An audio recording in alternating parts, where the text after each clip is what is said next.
Ladies and gentlemen, welcome back to Slam X. This week we saw the debut of the Wyatt Sicks, and so today we'll be talking about what comes next. Be sure to leave a like on the video and subscribe if you haven't done so already, and let's get into it. So on Monday we finally got what we were waiting for. We got the Wyatt Sicks massacre on Raw. We saw Nikki Cross, we saw Eric Rowan, we saw Dexter Loomis, Joe Gacy, and Uncle Howdy. And, Chad Gable as well. We'll get into that. It was so good. And I'm sure you've seen not only my post, but just everyone on X and other social media just talking about how perfect it was. I don't think, I already said this, but we couldn't have dreamt up a better return or debut, whatever you want to call it. It was amazing.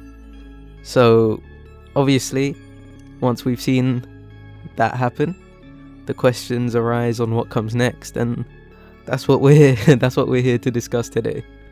Now, I wasn't going to do this initially, but I think I will start with Chad Gable, because what's next for him is possibly my biggest question.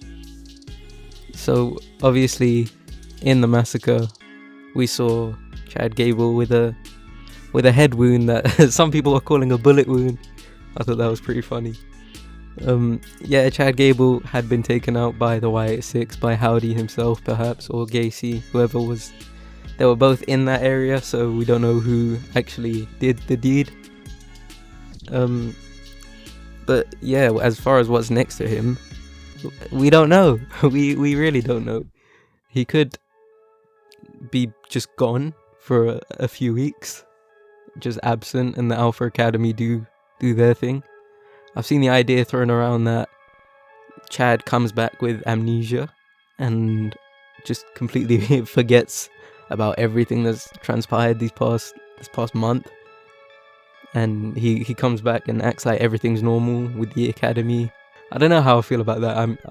I think it would be pretty interesting, but also pretty confusing at the same time, because I don't see how you lead on from that, because the Raw's recorded, Chad can just, or the Alpha Academy can just show Chad what happened on Raw, and then you go from there. I don't know, it's messy. It is messy, but yeah, Chad Gable, very interesting one. Next, I want to talk about people asking when we'll see the Wyatt Sicks next. Now, I've been saying on X that I think SmackDown will see maybe a vignette. I don't think we'll actually see a physical appearance from them, because I think they'll just stick to Raw, it seems. And I thought that from Monday, from when it happened. And then what's happened this week has pretty much consolidated that for me. And what I'm referring to is Adam Pearce's X or Twitter page acting a little strange. So on Tuesday and Wednesday respectively, we got a couple of updates on Adam Pearce's X account. So first, we got this. His bio or description changed to remember, with spaced out text like that. And his name turned to Postman. And if you're unaware, this is obviously referring to Postman Pearce from the Firefly Funhouse.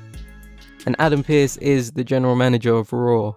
And because this is happening to him, the fact that Adam Pearce is the general manager of Raw and this is happening on his account, I think it's pretty safe to say that they'll stay on Raw.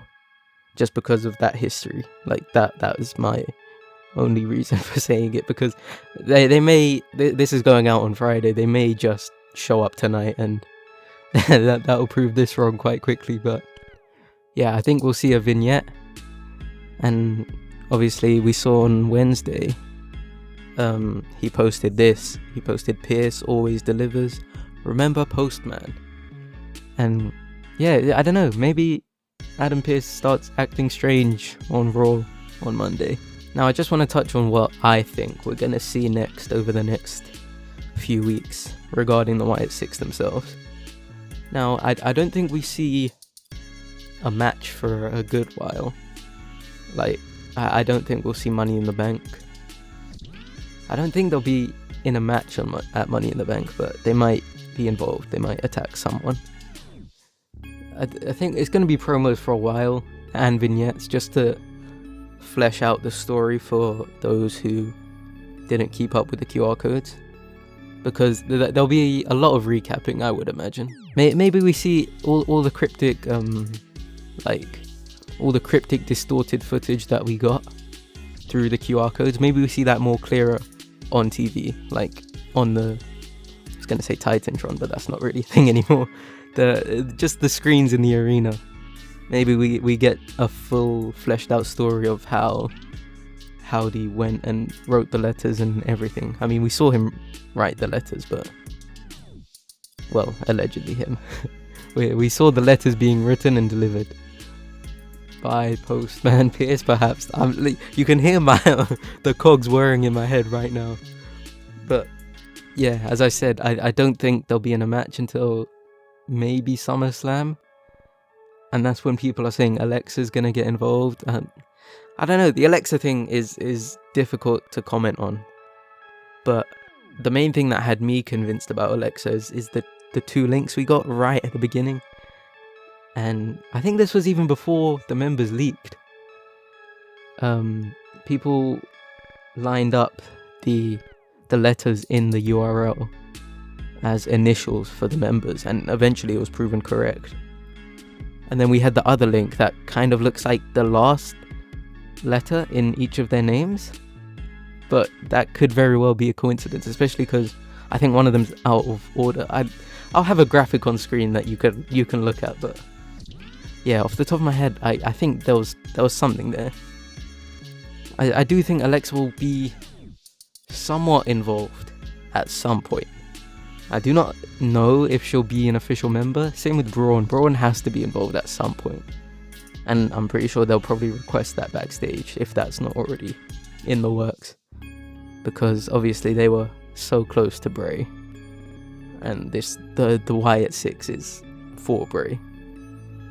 But yeah, that's just a little short rundown of my current thought process regarding this. I'm very happy with how the debut went, as are the WWE, it seems. So yeah, I'm so happy for Taylor specifically, just because I can't imagine the nerves backstage before all of this, because you haven't you haven't been out there as Howdy in almost a year, or over a year in fact. It's hats off to him, hats off to all of them and everyone involved backstage. But yeah, I think that'll do it for this video, and we'll have more to talk about after tonight, I'm sure. And I hope you guys enjoy SmackDown. So yeah, apologies if that video seemed a little unorganized. I just wanted to get on here and just talk pretty much about what's been happening and what I think's going to happen. If you liked it, leave it a like, subscribe to the channel if you haven't done so already. Go follow me on X at @SubToSlamX. And again, thank you very much for watching. Have a good day, and goodbye.